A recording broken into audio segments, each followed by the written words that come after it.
तो फिल्म की शुरुआत में हमें रशियन सोल्जर्स को दिखाया जाता है जो अपने कैदियों को जेल तक ले जा रहे थे, और इन्हीं में एक कैदी था हमारा main hero Kraven the Hunter. Kraven एक आध दिन यहाँ पर गुजारता है और अगला दिन होने पे ही यहाँ के कैदी क्रेविन के साथ छेड़छाड़ करने लग जाते हैं। क्रेविन भी उनको खूब अच्छा सबक सिखाता है। यानी इन लोगों की लड़ाई हो जाती है और लड़ाई की वजह से अब क्रेविन को लेकर आया जाता है सार्जेंट के पास। सार्जेंट को ये बात पता चली थी कि कैसे क्रेविन ने उन दोनों को मारा है। उनकी हालत को देखते हुए सार्जेंट क्रेविन से पूछता है, पहले तुम कौन थे और कहाँ काम करते थे? क्रेविन ने बहुत अजीब से अंदाज में कहा, मैं हंटर हूँ और तुम जैसों का शिकार करता हूँ। ये कहते ही उसने सार्जेंट के ऊपर हमला कर दिया। वो उसे उठा कर मारता है और फिर उसके गले में चाकू स्टैब करते हुए उसे यहाँ से बाहर फेंक देता है और खुद भी इस जेल से बाहर निकलने में लग जाता है। यहाँ उसके भागने के अंदाज से हमें पता चला कि क्रेविन के अंदर कुछ एक्स्ट्रा पावर्स भी हैं। जैसी बड़ी बड़ी जंप्स वो लगा रहा था, एक आम इंसान के बस की बात नहीं थी ये।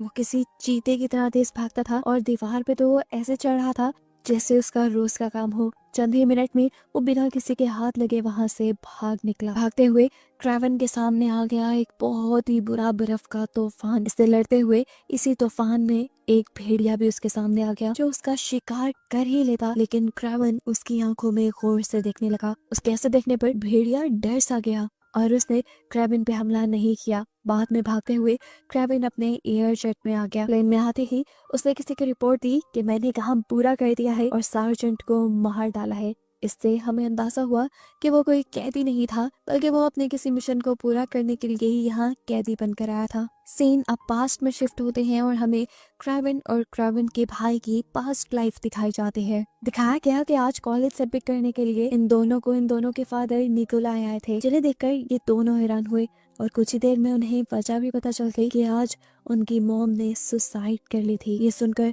दोनों को शदीद सदमा हुआ। उन्हें लगा कि वो अपने मॉम के फ्यूनरल पे जा रही हैं, लेकिन उसके डैड इतने बेरहम थे कि उन्हें लेकर हंटिंग के लिए चले गए। जब क्रेविन और उसके भाई ने इस बारे में पूछा तो उसके डैड ने कहा कि फ्यूनरल उनका होता है जिनकी डेथ होती है और तुम्हारी मॉम ने अपनी जान खुद ली है। वो इतनी आसानी से इस तरह की बातें इसलिए कर पा रहा था क्योंकि वो एक गैंगस्टर था और साथ ही वो ड्रग डीलर भी था। वो अपने बच्चों को अपने जैसा बहादुर बनाना चाहता था। वो इस टाइम अपने बच्चों को हंटिंग सिखाने के लिए इसलिए लाया था ताकि उसके बच्चे बेस्ट हंटर बने। ये लोग जानवरों को मार के जानवरों की खाले भी स्मगल किया करते थे, लेकिन क्रेविन और उसके भाई दोनों को ये काम पसंद नहीं था। खैर अपने डैड की बात मानते हुए ये लोग शिकार के लिए आगे बढ़ जाते हैं। जिस शेर का शिकार करने ये लोग इस जंगल में आए थे, वो शेर भी एकदम से इनके सामने आ गया। क्रेविन उसे देखकर डरा नहीं। क्रेविन ने उसके ऊपर बंदूक तानी और शेर की आंखों में देखने लगा, और क्रेविन के इस तरह देखने पर जैसे शेर भी एकदम से डर गया। क्रेविन चाहता तो बड़ी आसानी से इस टाइम शेर का शिकार कर लेता, लेकिन उसने ऐसा नहीं किया। इस शेर को मारने का उसका दिल नहीं माना, लेकिन इतने में ही पीछे से क्रेविन के डैड यानी निकोलाई ने शेर के ऊपर गोली चला दी और अपने ऊपर हुए हमले से शेर को भी गुस्सा आ गया और उसने बदला लेने के लिए उल्टा क्रेविन के ऊपर ही हमला कर दिया। क्रेविन को झपटने में लिए वो आगे की तरफ बढ़ रहा था। अपनी बेटी को बचाने के लिए पीछे से निकोलाई उस शेर के ऊपर शूट करता रहा, लेकिन फिर भी शेर ने हार नहीं मानी और वो क्रेविन को घसीटते हुए दूर ले गया। फिर शेर ने आकर क्रेविन की बॉडी को एक जगह पर फेंक दिया और ये सब जंगल में सैर करने आई एक लड़की ने देख लिया। क्रेविन को जख्मी हालत में देखकर इस लड़की ने चंद कतरे किसी खास सिरम के क्रेविन के मुंह में डाले और देखने को मिला कि उससे क्रेविन को बेइंतहा ताकत मिली और क्रेविन खुद ब खुद ठीक होने लगा। कुछ ही देर में यहाँ रेस्क्यू टीम भी पहुंच गई जो क्रेविन को लेकर जब यहाँ से जा रही थी तो उस लड़की ने क्रेविन के हाथ में एक छोटा सा कार्ड रख दिया। क्रेविन हॉस्पिटल भी पहुंच गया। वहाँ क्रेविन का इलाज भी शुरू हो गया, लेकिन क्रेविन की हालत इतनी ज्यादा क्रिटिकल थी कि वो मरने के स्टेज पे था। यहाँ तक कि डॉक्टर ने उसे डेड डिक्लेयर भी कर दिया, लेकिन हैरत अंगेज तौर पर चंद मिनट गुजरने के बाद ही एकदम से क्रेविन जिंदा हो गया। जिंदा होते ही उसने अपने हाथ में उस कार्ड को देखा जो उस लड़की ने उसे दिया था। इसी वक्त हम देखते हैं कि क्रेविन के डैड और भाई भी उससे मिलने आए। उसका भाई उससे जिंदा देखकर बेइंतहा खुश था। क्रेविन बेशक से जिंदा हो गया था, लेकिन क्रेविन की हालत इतनी ठीक नहीं थी। लेकिन फिर भी उसके डैड क्रेविन को हॉस्पिटल से निकाल कर घर ले जाते हैं। घर में क्रेविन के डैड ने उसके लिए एक सरप्राइज रखा था। सरप्राइज था उस शेर का मुंह जिसने क्रेविन के ऊपर हमला किया था। क्रेविन उसे मारना नहीं चाहता था, लेकिन उसके डैड ने उसका बदला लेने के लिए शेर को मार डाला और ये जानकर क्रेविन को बहुत गुस्सा आया और उसने अपने डैड से बोला, डैड आपको ये नहीं करना चाहिए था, आपको उसे नहीं मारना चाहिए था। ये सुनकर उसके डैड और भी गुस्से से तलमला गए और उन्होंने गुस्से से क्रेवन को अपने से दूर कर दिया। क्रेवन अपने कमरे में चला गया। कमरे में जाते ही उसने अपनी पैकिंग शुरू कर दी और साथ में वो कार्ड भी रखा जो लड़की ने उसके हाथ में दिया था और रात के अंधेरे में वो यहाँ से निकल गया। क्रेवन को जाते हुए उसका भाई देख रहा था। उसे रुकता है और कहता है, भाई आप मुझे छोड़कर नहीं जा सकते। लेकिन तब क्रेवन ने उसे समझाया, देखो मैं तुमसे ज्यादा दूर नहीं जा रहा, वहाँ जा रहा हूँ जहाँ हमें मॉम लेकर जाती थी। ये कहते ही वो निकल गया। ये जगह एक जंगल थी जहाँ उनकी मॉम उन्हें लेकर जाया करती थी। वो जगह जंगल में थी। जंगल में पहुँचते ही क्रेवन को एक बड़ी मुसीबत का सामना करना पड़ गया। उसके सामने बहुत सारे बैल आ गए जो भाग रहे थे। उनसे बचने के लिए क्रेवन अपना सर नीचे करके खड़ा हो गया, लेकिन आंखें बंद करने से मुसीबत थोड़ी ना टलती है। हैरानकुन तौर पर उसकी आंखें बंद करने से मुसीबत टल गई। उसे किसी भी बैल ने हिट नहीं किया।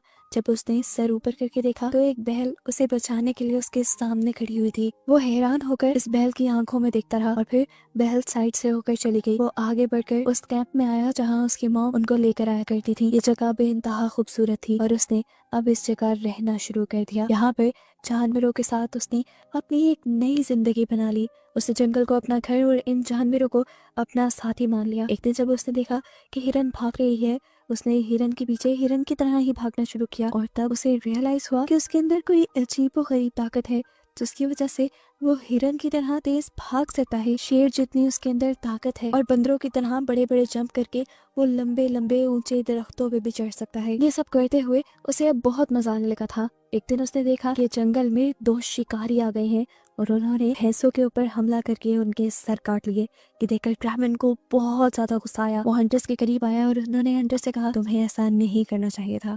हंटर्स उसके एटीट्यूड को समझ नहीं पाए और हंटर्स ने उसके ऊपर ही बंदूक तान दी। ये देखकर क्रेवन को भी गुस्सा आ गया और उसने इन दोनों शिकारियों के ऊपर हमला कर दिया। उन्हें पकड़कर इतनी बुरी तरह से पीटा कि आखिर ये दोनों मर ही गए। और उस दिन के बाद से उसने ठान लिया कि अब वो किसी हंटर को जिंदा नहीं छोड़ेगा। सीन कट होकर हमें प्रेजेंट में क्रेवन को दिखाया गया जो अब अपने प्लेन के जरिए इसी जंगल में आया है। आज भी वो देखता है कि जंगल में बहुत से रशियन माफिया हंटर्स आए हैं जो भैंसों का शिकार करके उन्हें ले जा रहे हैं। ये देखकर क्रेवन को गुस्सा आया और क्रेवन ने उन्हें रोकने की कोशिश की। यहाँ उनके लीडर ने क्रेवन से कहा, तुम हमारे रास्ते से हट जाओ, नहीं तो हम तुम्हारे ऊपर ही गाड़ी चढ़ा देंगे। क्रेवन ने उसकी बात पे ध्यान नहीं दिया। इन लोगों ने भी गाड़ियां चला ली और क्रेवन ने चलती गाड़ियों के अंदर जाकर इनके साथ लड़ना शुरू कर दिया। क्रेवन यहाँ पर उस ट्रक को बचाने में तो कामयाब हो गया, लेकिन वो इनके लीडर की गाड़ी को नहीं रोक पाया। लेकिन जाने से पहले उसने उस गाड़ी का नंबर जरूर नोट कर लिया। सीन कट होकर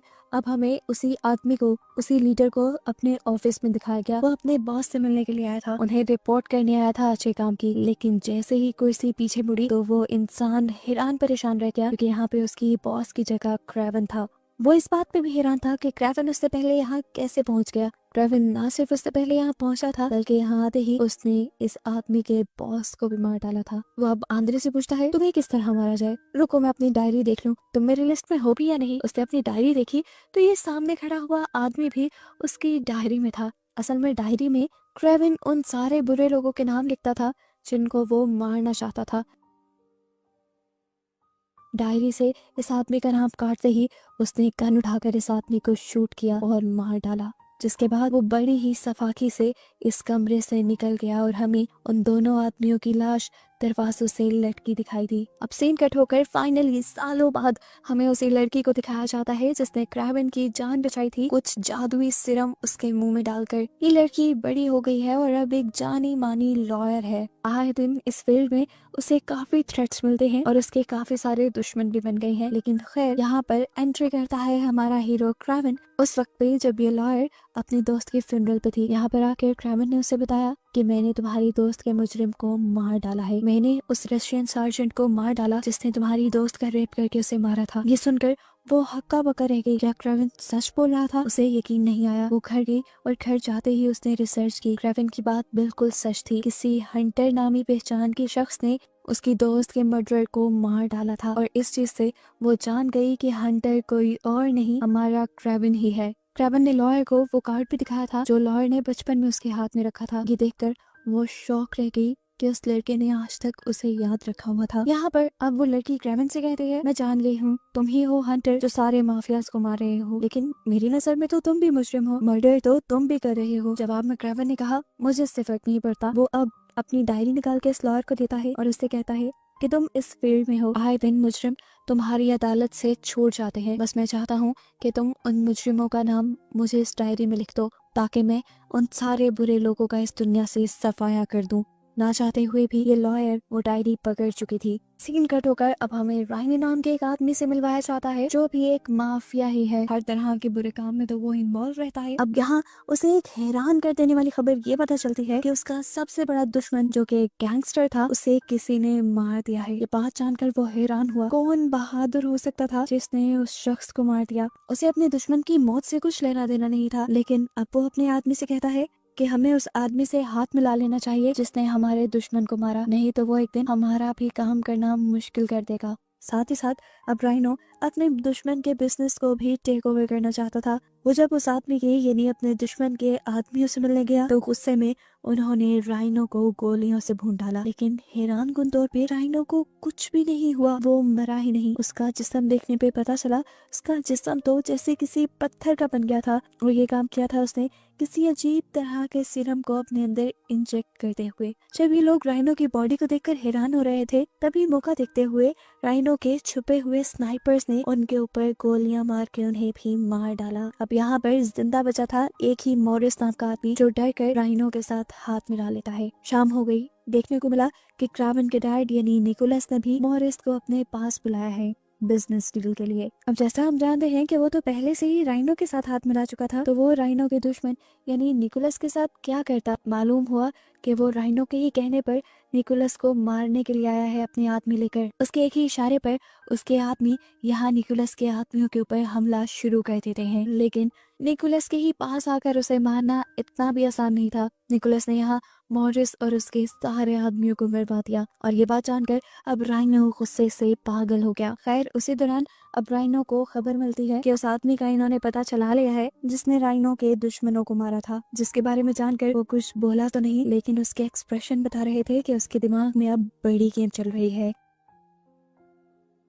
यहाँ देखने को मिला कि क्रेविन दीवारों पर चढ़ते हुए खिड़कियां फैलाते हुए अपने भाई के पास आया है, क्योंकि आज है उसके भाई का बर्थडे, जो वो उसके डैड के बाहर में ही सेलिब्रेट करते हैं। ये दोनों जब सेलिब्रेट कर रहे थे तो यहाँ पर उसके डैड भी आ गए। उसके डैड ने उसे समझाया कि बेटा हम फैमिली हैं, तुम हमसे इतना दूर क्यों चले गए हो, तुम्हें हमारे पास आकर रहना चाहिए। लेकिन उनकी बातों का क्रेविन पर कोई असर नहीं था। खैर इन्होंने अपनी पार्टी एंजॉय की, जिसके बाद क्रेविन अपने भाई को छोड़ने के लिए घर आया, क्योंकि उसका भाई बहुत ज्यादा ड्रंक था। वो वापस जाने ही वाला था कि उसके भाई ने उसे रोक लिया, कुछ इस तरह से कि वो इनकार ही नहीं कर पाया। अपने भाई की बात मानते हुए वो जाकर सोफे पे सो गया, लेकिन वो जंगल में रहने का आदी हो गया था। सोफे पे उसे कैसे नींद आती? उठकर वो बाहर गार्डन में गया और वहां सो गया। सुबह जब उसकी आंख खुली तो वो अपने भाई को जगाने के लिए आया, लेकिन उसे देखने को क्या मिलता है कि उसका भाई तो बेड पे है ही नहीं, और बेड पे खून के निशान है, जिसका साफ मतलब है कि कोई उसके घर में घुसकर उसके भाई को किडनैप करके ले गया है। शुक्र था कि वो लोग अभी दूर नहीं गए थे। क्रेविन की नजर उनके ऊपर पड़ गई और क्रेविन ठीक अपने भाई के कमरे से ही बिल्डिंग के नीचे जंप करते हुए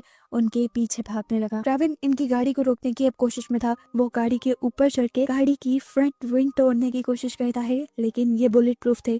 उसने खिड़की भी तोड़ने की कोशिश की, लेकिन बदकिस्मती से वो एक झटके से कार से नीचे गिर गया, और ये लोग कार भगाते हुए उसके भाई को वहां से दूर ले गए। आगे जाने पे ये लोग हेलीकॉप्टर के जरिए उसके भाई को कहीं और लेकर जा रहे थे। क्रेविन ने अपने भाई को बचाने के लिए पास पड़ी एक शिप पे से रस्सी की सीढ़ी उठाकर उस हेलीकॉप्टर के ऊपर चढ़ने की भी कोशिश की, लेकिन हेलीकॉप्टर की तेज स्पीड ने उसका ये इरादा नाकाम कर दिया और वो पानी में गिर गया।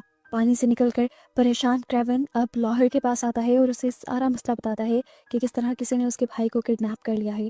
वो यहाँ पर इसलिए आया था कि लॉयर पता करवाए कि आखिर वो कौन है जिन्होंने उसके भाई को किडनैप करवाया है। उसे कहने के मुताबिक लॉयर अपने आदमी के जरिए उसे पता भी करवा देती है कि इस टाइम उसका भाई है कहाँ। खैर ये बात तो क्रेविन को अपने डैड के जरिए भी पता चल गई थी कि उसके भाई को किडनैप करने वाले भी माफियास हैं और उन्होंने पैसों के लिए उसके भाई को किडनैप किया है। वो अपने डैड से कहता है तो हाँ फिर प्रॉब्लम क्या है, दे देना आप उन्हें पैसे। जवाब में उसके डैड बोले अगर मैंने उन्हें पैसे दे दिए तो वो मुझे कमजोर समझेंगे और मैं कमजोर साबित नहीं करना चाहता अपने आप को, चाहे इसमें मेरा बेटा क्यों ना माना जाए। ये सुनकर क्राविन को बहुत ज्यादा गुस्सा आया और वो समझ गया कि अब अपने भाई की जान वो खुद ही बचा सकता है। सीन कट होकर दिखाया गया कि एक आदमी ने आकर उस लॉयर को किडनैपर्स के बारे में और इन्फॉर्मेशन दी है, उनकी लोकेशन तक का पता चला लिया है। ये देखकर वो लॉयर बहुत खुश हुई और देखने को मिला कि सिर्फ 5 मिनट बाद ही वही आदमी जाकर राइनो के एक बंदे से मिला और यहाँ पे हमें ये रिवील हो गया कि असल में वो किडनैपर कोई और नहीं बल्कि राइनो के ही आदमी है और राइनो किसी तरह क्राविन को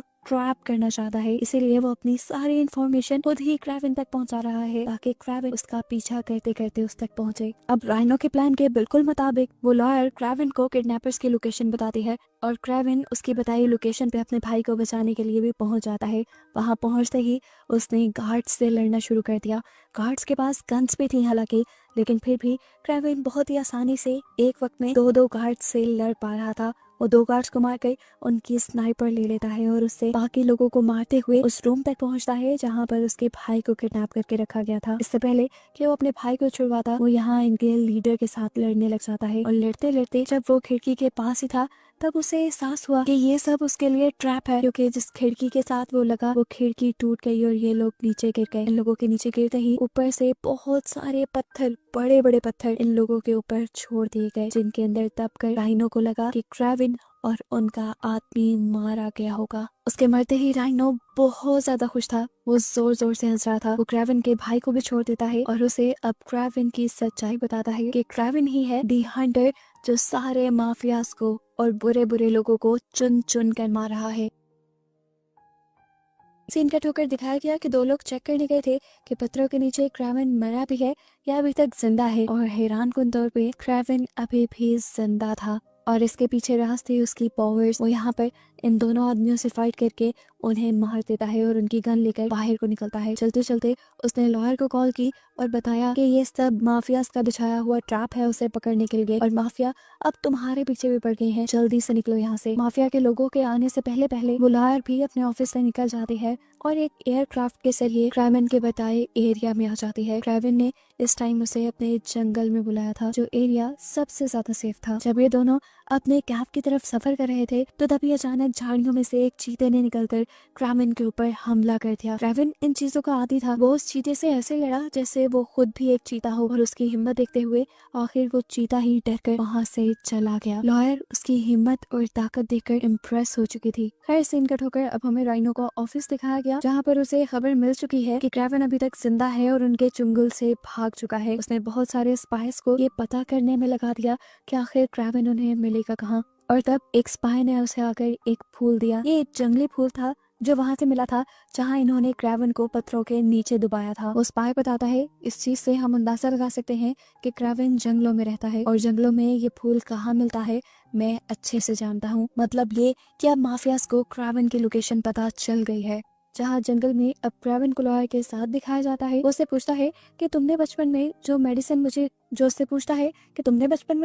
मुझे खिलाई थी क्या वो तुम्हारे पास अभी है? क्या तुम जानती हो वो कहाँ से मिलेगी? वो बहुत ताकतवर थी और मुझे आज दोबारा उसकी जरूरत है। लॉयर उसे कहती है नहीं, मैं उस मेडिसिन के बारे में कुछ नहीं जानती। वो सिरम मेरी ग्रैंड माँ ने बनाया था, उन्हें जड़ी बूटियों के बारे में बहुत पता था। क्राविन उससे कहता है क्या तुम्हारी ग्रैंड माँ अभी भी ये सिरम बना सकती है? जिसका वो जवाब देती है नहीं, क्योंकि मेरी ग्रैंड माँ अब मर चुकी है और इस सिरम के बारे में कोई और नहीं जानता। यहाँ देखने को मिला कि राइनो और उसके सारे लोग तेजी से जंगल की तरफ बढ़ रहे हैं जहाँ राइनो के स्पाई आदमी के पास एक खास किस्म का इंजेक्शन है जिससे वो क्राविन की जान लेने वाला है। जंगल में पहुंचकर राइनो के आदमी जंगल में चारों तरफ फैल जाते हैं और वो जगह ढूंढने लग जाते हैं जहाँ पे वो खास किस्म के फूल लगे हुए थे जिसके पास क्राविन रहता था। क्राविन भी ये बात जान गया था कि अब वो लोग यहाँ पर पहुंच चुके हैं। उसे इस चीज का पहले से भी अंदाजा था कि ये सारे माफिया कभी ना कभी उसका पीछा करते हुए यहाँ जरूर आएंगे, इसलिए पहले से पहले उसने बहुत सारे ट्रैप बना के रखे थे। राइनो के बहुत सारे आदमी उन ट्रैप्स का शिकार हो गए और बाकियों के ऊपर क्राविन ने खुद हमला करना शुरू कर दिया और उनकी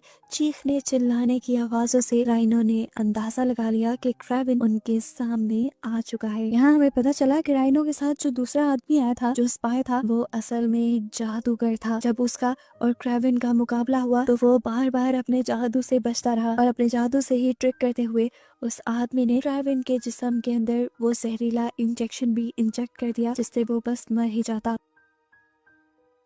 ये जादूगर अब गिरे हुए क्रेविन के ऊपर शूट भी करने वाला था, लेकिन उससे पहले ही हमें गोली की आवाज सुनाई थी और देखने को मिला कि लॉयर ने पीछे से इस आदमी के ऊपर ही हमला करके इसे मार दिया था। जिसके बाद वो अब जख्मी क्रेविन के पास आई। वो मरने की स्टेज पे था कि ठीक वक्त पर इस लड़की ने उसे दोबारा वही सीरम पिलाया जो उसकी दादी ने बनाया हुआ था। यानी पहले उसने झूठ बोला था कि ये सीरम उसके पास नहीं है, ये सीरम उसके पास था, जिसकी मदद से उसने इस मरतबा भी क्रेविन की जान बचा ली। खैर उस मेडिसिन को पीते ही क्रेविन को दोबारा से होश आ गया और वो जिंदा हो गया। न सिर्फ जिंदा हुआ, उसके सारे जख्म भी अब ठीक हो चुके थे। दूसरी तरफ राइनो को दिखाया जाता है, जिसे अपने आदमियों के जरिए ये बात पता चली कि उस जादूगर ने क्रेविन की जान ले ली है। ये जानकर वो बहुत खुश हुआ और सब लोगों को लेकर वापस जाने लगा, क्योंकि उसका मिशन पूरा हो चुका था। अब उसका कोई ऐसा दुश्मन नहीं रहा था जो उसे मार सके। ये लोग इस जंगल से बाहर निकल ही रहे थे कि एक बड़ी मुसीबत इनके सामने आ गई। भैंसों का एक बहुत बड़ा झुंड इनकी तरफ बढ़ने लगा। इन्हें देखकर राइनो घबरा गया और राइनो ने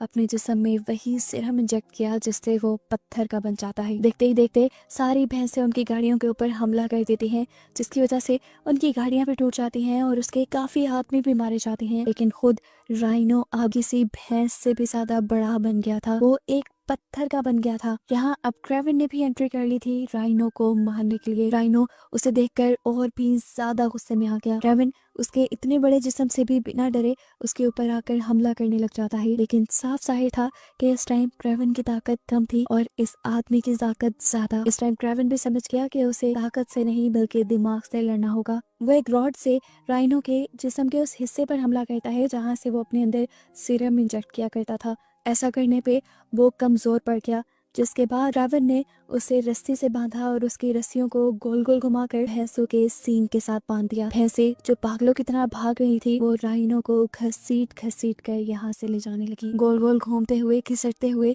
उसकी हालत बिल्कुल पतली हो गई। यहाँ राइनो बिल्कुल मरने वाला था, लेकिन क्रेविन को उस पे अभी भी इतना शदीद गुस्सा था कि वो गोलियां मार के उसकी जान लेना चाहता था। लेकिन ठीक वक्त पर आकर यहाँ क्रेविन के भाई ने उसे रोक दिया और तब क्रेविन ने राइनो से सवाल किया कि बताओ वो कौन था जिसने मेरी वीडियो तुम तक पहुंचाई थी, जिसने तुम्हें मेरे बारे में बताया। ये सुनकर राइनो हंसने लगा और बोला तुम नहीं जानते, वो तुम्हारे डैड ही थे जिसने तुम्हारे बारे में मुझे बताया था। ये सुनकर क्रेविन तो जैसे टूट सा गया। क्रेविन अपने डैड की इस घटिया हरकत के पीछे वजह जानने के लिए जब उनके पास गया तो डैड ने बताया कि मैं पहले से ये जानता था तुम माफियाज को और बुरे लोगों को मार रहे हो और मेरे बिजनेस में सबसे बड़ा दुश्मन था राइनो। ना मैं उसे हरा पा रहा था और ना ही उससे दोस्ती का हाथ मिला पा रहा था। फिर एक दिन उसने मेरे ही एक साथी को मरवा दिया और उसके पूरे बिजनेस पे कब्जा कर लिया, हालांकि वो बिजनेस मेरा होना चाहिए था। गुस्सा मुझे बहुत आया, लेकिन मैं जानता था मैं राइनो से बदला नहीं ले सकता, इसीलिए मैंने राइनो को उकसाया तुम्हारे खिलाफ। मैं जानता था वो जब तुम पे और तुम्हारे भाई पे हमला करेगा तुम उसे छोड़ोगे नहीं और तुमने ऐसा ही किया। ऐसे अपने डैड के ही प्लान पे खेलते हुए क्रेविन ने अपने डैड का रास्ता साफ कर दिया था और अब उसके डैड भारी पोजीशन में थे, एक बड़े माफिया बन रहे थे और ये चीज क्रेविन को कहाँ बर्दाश्त थी। क्रेविन तो चुन चुन कर सभी बुरे लोगों को मार रहा था, तो क्या वो अपने डैड के लिए इंसाफ ना करता। वो अपनी डैड की सारी बात सुनकर उठकर यहाँ से चला जाता है। इसके बाद देखने को मिला कि एक भेड़िया ने उसके डैड के ऊपर हमला कर दिया। ये हमला उसने क्रेविन के ही इशारे पे किया और क्रेविन अपने डैड को बचाने तक ना आया, क्योंकि वो जानता था कि उसके डैड का भी यही अंजाम होना चाहिए। जिसके बाद मूवी के पोस्ट क्रेडिट सीन में हमें क्रेविन को उसके भाई के साथ खुश दिखाया जाता है। अब वो अमन की जिंदगी गुजार रहा है। माफिया क्योंकि खत्म हो गए हैं तो उसने ऐसे काम भी छोड़ दिए। ये दोनों अब खुश हैं और इन्हीं को दिखाते हुए ये मूवी यहाँ खत्म हो जाती है।